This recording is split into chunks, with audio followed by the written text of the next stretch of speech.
నమస్తే. మునగతో కలిగే ఈ ప్రయోజనాలు తెలిస్తే అస్సలు వదిలిపెట్టరు. మునగతో ఎన్నో రకాల వెరైటీస్ చేసుకోవచ్చు. సాంబారు, రసం, పులుసు ఇలా ఎందులో వేసినా మంచి టేస్ట్ ఇస్తుంది. కేవలం రుచికి మాత్రమే కాదండో శరీరానికి అవసరమైన పోషకాలను కూడా అందిస్తుంది. మునగలో ఆరోగ్యానికి మేలు చేసే ఖనిజాలు, మాంసకృతులు, విటమిన్లు పుష్కలంగా ఉంటాయి. మునగలో అధికంగా లభించే కాల్షియం, ఇనుము తదితర విటమిన్లు ఎముకల్ని దృఢంగా ఉంచుతాయి. పిల్లలు మునగను కూరలా తిన్నా, సూప్ రూపంలో తాగిన ఎముకలు గట్టిపడతాయి. రక్త శుద్ధికి మునగలో ఉండే గింజలు, ఆకులు శరీరంలో రక్తాన్ని శుద్ధి చేసే గుణాలను కలిగి ఉంటాయి. గొంతు నొప్పి, దగ్గు, జలుబు వంటి సమస్యల్ని మునగ అదుపులో ఉంచుతుంది. మహిళల్లో నిరసన సమయంలో వచ్చే నొప్పులు తగ్గుతాయి.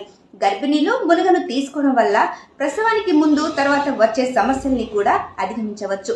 చనుబాలు సమస్యతో బాధపడే తల్లులకు మునగ మేలు చేస్తుంది. మునగ లైంగిక శక్తిని కూడా పెంపొందిస్తుంది. మునగ కాడలోనే కాదండోయ్, దాని ఆకులు, పూలల్లో కూడా యాంటీ